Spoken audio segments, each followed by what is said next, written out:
अस्सलाम वालेकुम दोस्तों, उम्मीद करती हूँ आप सब खैरियत से होंगे। रुबनीज़ वर्ल्ड में आपको खुशामदीद। आज का मेरा टॉपिक है ईद से रिलेटेड, ईद की तैयारियाँ, ईद की शॉपिंग और कुछ गपशप करेंगे। तो शुरू करते हैं हमारा आज का व्लॉग। वीडियो को शुरू करने से पहले मैं आप लोगों को बताती चलूँ कि वीडियो में मैं ऑफ़ कैमरा होती हूँ। ऑन कैमरा मैं नहीं आना पसंद करती, वो इसलिए कि मेरा मकसद है वीडियो बनाने का सिर्फ़ आप तक बात पहुँचाना।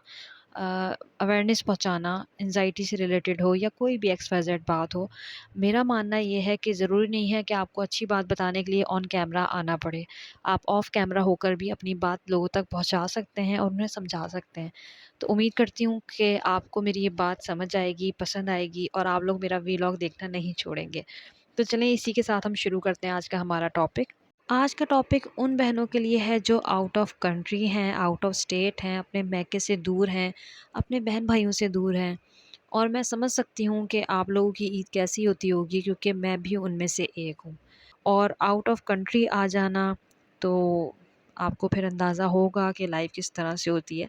अब ईद तो होती है, ईद की तैयारियां भी होती हैं, लेकिन बार बार जैसे ईद करीब आ रही होती है, पता नहीं क्यों एक अजीब सी उदासी सी होती है। पुराना वक्त याद आना शुरू हो जाता है, माँ बाप, बहन भाई, हम किस तरह अफ्तार करते थे, किस तरह सहरी होती थी।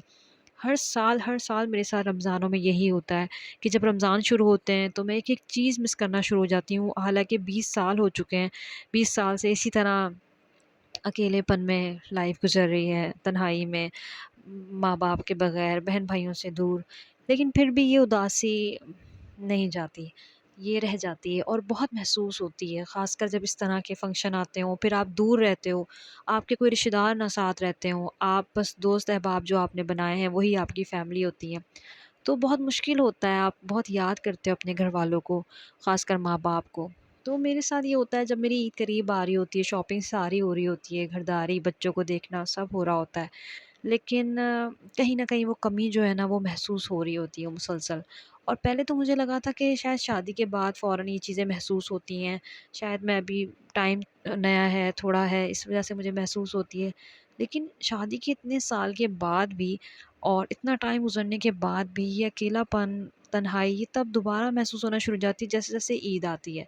पता नहीं क्यों ऐसा होता है। आप जो बहनें मेरे साथ इत्तेफ़ाक करती होंगी इस बात पर, तो उन्हें अंदाज़ा होगा कि शायद उनके साथ भी ऐसा हो या मैं अपने आप को ऐसा सोचती हूँ कि मतलब लाइफ़ कितनी चेंज हो जाती है। और अब जैसे ईद करीब है, 5 दिन रह गए हैं, तो कुछ अच्छा नहीं लग रहा होता। इवन कि ईद के अगले दिन सुबह उठते हैं, बच्चों को तैयार करना, ये सब कुछ। लेकिन फिर भी पता नहीं क्यों, मुझे शादी से पहले का टाइम था, हम उठते थे, मामा उठाती थीं, नाश्ता बन रहा होता था, वो रूटीन आप नहीं भूलते। और ख़ासकर जब आप आउट ऑफ स्टेट चले जाएँ, जैसे कि कोई कराची से शादी हो के इस्लामाबाद आए, इस्लामाबाद से कोई कराची चला जाए, तो एक डिफ़रेंट माहौल है।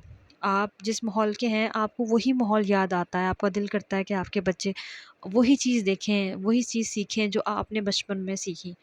लेकिन आजकल की जनरेशन तो फिर माशाल्लाह है। और बस ईद की मेरी क्या तैयारी है, ईद की तैयारी अल्हम्दुलिल्लाह सारी हो चुकी है, अल्लाह का दिया सब कुछ है। लेकिन माँ-बाप की जो कमी है और बहन-भाइयों से जो दूरी है, उसका तो कोई नेमो बदल नहीं है ना, फिर वो तो महसूस होती है ना। जैसे कि अब ईद आने में 5 दिन रह गए हैं और मेरी उदासी जो है वो बढ़ती जा रही है। और ख़ासकर जो ईद का दिन होता है, जब मैं सुबह उठती हूँ, नाश्ता बना रही होती हूँ और पराठे की खुशबू जाती है, तो मुझे अपनी मामा इतना याद आती हैं, अपनी मामा के हाथ का पराठा और सुबह उठना और वो जो रौनक होती थी शादी से पहले, कज़न्स का आना, एक दिन चचा के घर दावत, एक दिन फूफो के घर, फिर खाला के घर, सबका जमा होना। और आउट ऑफ कंट्री में उस तरह का तो हिसाब नहीं होता, मतलब आप अपनी फैमिली को बहुत मिस करते हैं और आप अकेले होते हैं, बस आपके फ्रेंड्स ही आपकी फैमिली होते हैं। लेकिन ज़ाहिर है अपने माँ-बाप, बहन-भाइयों का होना वो एक अलग ही बात है, अलग ही रौनक है। तो जनाब, आप लोग भी मुझे कमेंट बॉक्स में बताइएगा कि आप लोग शादी होके कहाँ गई हैं, आपका मैका कहाँ है? क्या आपकी फ़ीलिंग भी इसी तरह होती है? इतने सालों के बाद 10-10, 20-20 साल गुज़र जाएँ, फिर भी आप लोग को सेम, मुझे तो सेम प्रॉब्लम होती है। हर ईद पर मुझे सेम सोच आती है और मैं लाज़मी रोती हूँ। ईद वाला दिन मेरा बहुत उदासी में गुज़रता है। ख़ैर, आप लोग मुझे कमेंट में ज़रूर बताइएगा कि आप लोग कितनी दूर हैं अपने मैके से और क्या आप लोग भी ऐसे ही महसूस करते हैं जिस तरह मैं महसूस करती हूँ। उम्मीद करती हूँ आपको मेरा ये व्लॉग पसंद आया होगा और इंशाल्लाह फिर एक नए टॉपिक के साथ आपसे मुलाकात होगी, एक नए व्लॉग में। और अगर आपको मेरी वीडियो पसंद आई हो तो आप लाइक बटन को प्रेस कर दें और चैनल को सब्सक्राइब कर लें। और इंशाल्लाह आपसे इसी तरह गपशप लगी रहेगी, कांटेक्ट में रहेंगे हम। आप लोग मेरी एक फैमिली से बन गए हैं और इंशाल्लाह मैं आपसे बहुत सी बातें शेयर भी करूँगी और आप लोग मुझे कमेंट में ज़रूर बताइएगा। तो चलें, अपनी बहुत अच्छी ईद गुज़ारें। अल्लाह ताला आप लोगों को खुश रखे, बहुत ख़्याल रखें। अल्लाह हाफ़िज़।